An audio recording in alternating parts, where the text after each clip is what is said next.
नमस्कार, मैं आप सबकी काजल मंगलमुखी। आज मैंने फिर उसी विषय पे चर्चा करना चाहती हूँ और कुछ हमारे मंगलमुखी या किन्नर उनकी दिनचर्या काम हो या उनका या इतिहास हो या हमारा हिंदू सनातन पुराण में जो एक शब्द और आती हैं, एक कथा और आती हैं, वो कुछ लोग जाने हैं या कुछ लोग अनजाने हैं मंगलमुखी या किन्नरों के बारे में।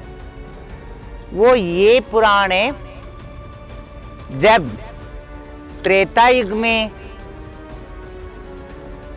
श्री राम भगवान जी ने जब 14 साल के लिए वनवास के लिए जाते हैं,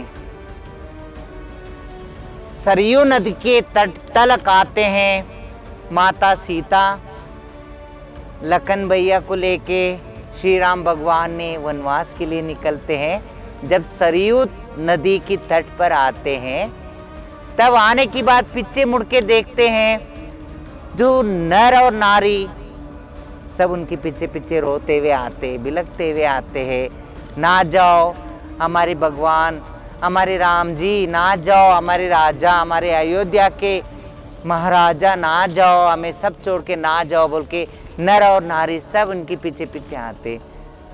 जब श्री राम जी ने पीछे मुड़ के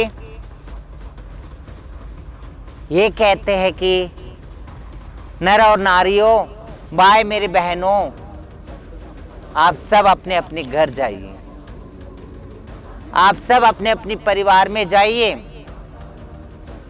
हमें अपनी कर्तव्य निभाने दो, हमें हमारा सूर्यवंश की जो एक कर्तव्य, एक धर्म है, वो हमें निभाने दो। तब नर और नारी सब अपने अपने घर के लिए, अपने परिवार के लिए निकल जाते हैं वहां से। तो वहां दो जीव रहते हैं। वो कहते हैं कि वो दोनों जीव बात कर लेते हैं। श्री राम जी ने तो ये कह के गए, नर और नारी आप सब अपने अपने घर जाइए, मगर नर और नारी ने तो अपने अपने घर चले गए। मगर हम है कौन? ना हम नर है, ना हम नारी हैं, हम तो किन्नर है, हम तो मंगलमुखी हैं, हम कहाँ जाए? हमारा नाम तो इन्होंने लिए ही नहीं। तब उन्होंने ये फैसला किए दोनों ने,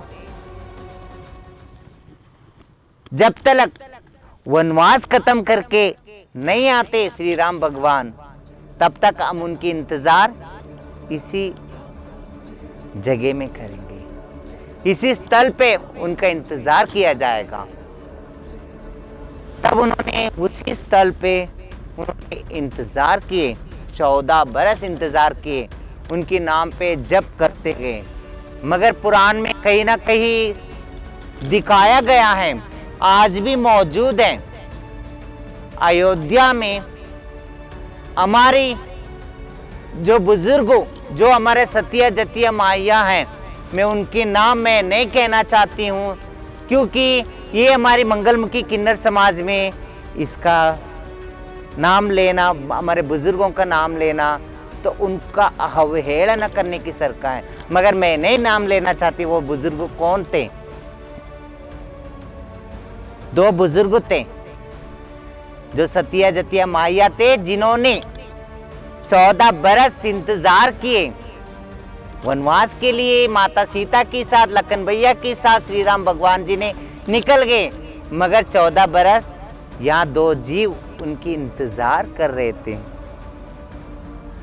जब 14 बरस वनवास खत्म करके जब श्री राम भगवान जी ने जब आते हैं, सरयू तट पर आते हैं, तब उस दोनों जीवों के ऊपर जो ब्रह्मी बोलते हैं, जिसको तो बिल बोलते हैं, जिस पे शेषनाग वास करते हैं, वो बढ़ गया था उनके अंदर, और पेड़ पौधे सब बढ़ गए थे। तो वहां से जय श्री राम, जय श्री राम, जय श्री राम, जय श्री राम आवाज आ रहे थे।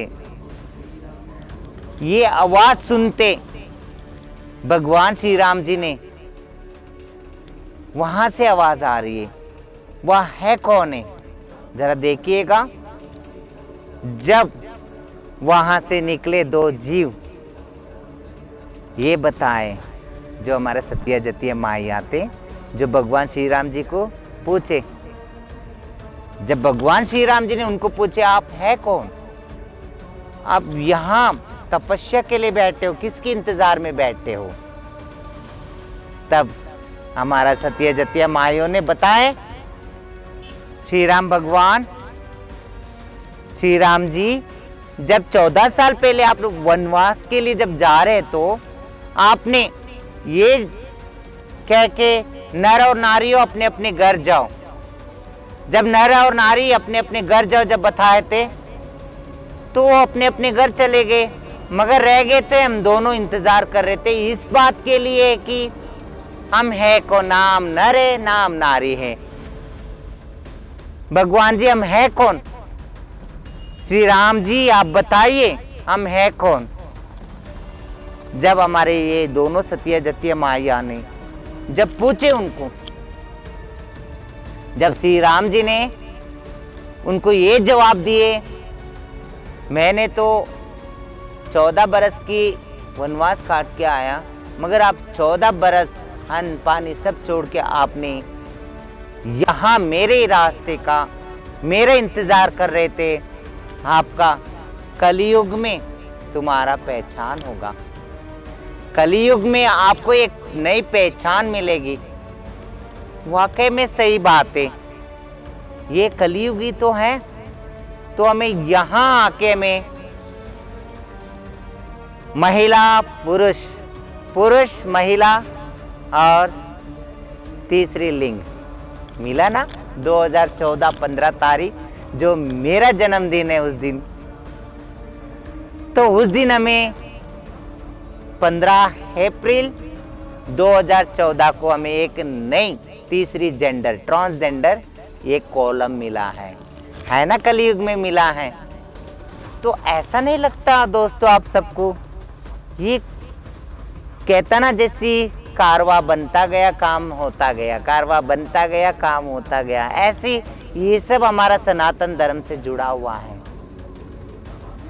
मैं ये कहती हूँ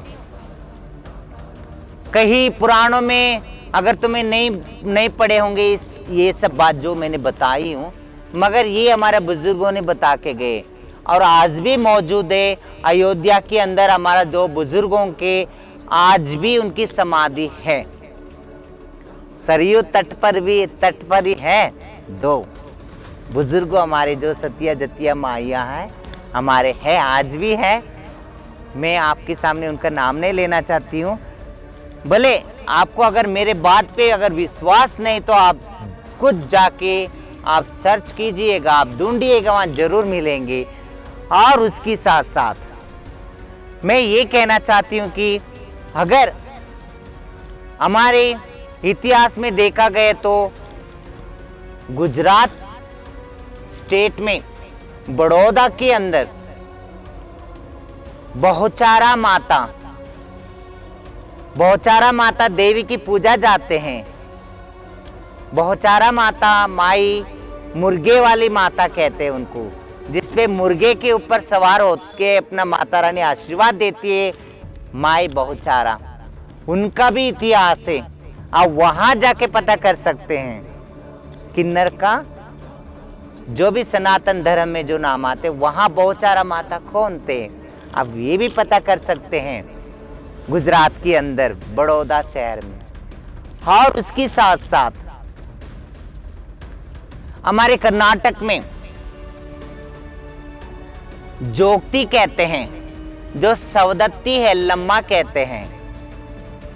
और उसकी साथ साथ आप तमिलनाडु के अंदर वेलुपुरा है, वेलुपुरा के पास एक कुआकम एक गांव है, वो गांव के अंदर आज भी हर साल मई महीने में एक मेला होता है। वो ये मेला है कि वह राजा हरावण था। राजा हरावण उसको मौत हो जाएगी युद्ध में बोल के उसको पता लग जाते तो श्री कृष्ण भगवान ने तो उनको उनका इच्छा पूरा किए थे। वो बोले तुम्हारे लिए एक दिन की बहू आएगी, मतलब एक दिन की दुल्हन आएगी, आपके साथ शादी करेगी, वो तुरंत तुम्हारा मौत के बाद वो विधवा हो जाएगी, मतलब चूड़ी और मंगलसूत्र जो है वो निकालेगी। वो आज भी संप्रदाय वहाँ चलती है कुआकम में, आज भी हर साल मेला होता है, आप वहाँ भी जाके देख सकते हैं। मैं आप सब हमारे किन्नर बहनें मंगलमुखी बहनों से मैं हाथ जोड़ के विनती करती हूँ, आप सब चिंता करने की लोड़ नहीं है।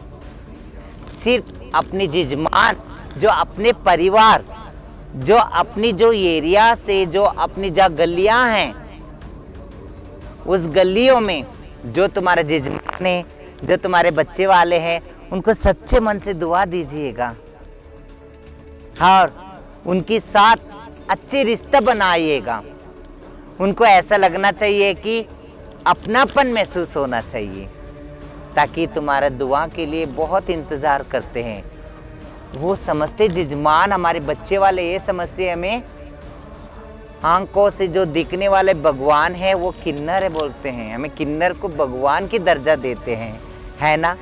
हमारा भी तो कर्तव्य बनता ना, हम दिल से अंतरात्मा से दुआ देना चाहिए ना, ताकि हमारे बच्चे वालों के घर में हमारे जजमानों के घरों में खुशियाँ आएंगे तो हमें पेट भर सकते हैं, हमारा सब इच्छा पूरा हो सकते हैं, है ना। क्योंकि वही हमारा माँ बाप है, वही हमारा परिवार है, वही हमारे सब कुछ है। और मैं अपने जजमानों से भी यही दुआ करती हूँ कि हर पल, हर मिनट, हर सेकंड में यही दुआ करते रहती हूँ, क्योंकि हमारे बच्चे वाले हमारे सब कुछ है। उनके घर में मैं हमेशा इसी दुआ करके आती हूँ कि उनकी हेल्थ में, वेल्थ में, एम्प्लॉय, बिजनेस, रिलेशनशिप, रिमेंबरशिप और उनकी किड्स के फ्यूचर, करियर, ये सब अच्छा हो और उनके बच्चे अच्छे इंटेलिजेंट बने, ब्रिलियंट बने, टैलेंटेड बने, ताकि हमारे भारत के भविष्य है बच्चे, है ना। हमारे जजमान जो होते हैं वो हमारे परिवार है, जो उनके बच्चे जो होते हैं वो हमारे देश के भविष्य हैं। इसके लिए दुआ करेंगे ना, हम सब जरूर करेंगे, क्योंकि मालिक भी यही चाहता है, जो नीली छतरी वाला है वो भी यही चाहता है। मैं मानती हूँ हमारे किन्नरों में भी आजकल पैसे के हवस बढ़ चुका है। पैसा ही नहीं सब कुछ होता है, सब कुछ यही रह जाना है ना, यही रह जाना है। जो भी हमारे साथ आता है वो हमारा जो कर्म आता है हमारे साथ, है ना। हम सब मिलके, हमारा किन्नर बहन है, हमारा मंगलमुखी बहन है, हम सब मिलके हमारी परंपरा में, हमारे संप्रदाय में जो बुरे बादल चाह रहा है उसको हम हटा सकते हैं, है ना। आइए हम सब मिलके दुआ करेंगे हमारे जजमानों के लिए, हमारे बच्चे वालों के लिए, हमारा देश के लिए, हमारा दुनिया के लिए। हम सब मिलके दुआ करेंगे। हमारा एक दुआ पूरा दुनिया में अमन, चमन, शांति, इंसानियत, सच्चाई और अच्छाई, श्रद्धा और सब्र ला सकते हैं। बुराई को जड़ से मिटाएंगे और बुराई लोगों को सही रास्ते पे लाके छोड़ेंगे। हमारी दुआ यहाँ तक काम कर सकता है। हाँ बहनों, मंगलमुखी बहनों, मैं आप सबकी काजल मंगलमुखी नमस्कार।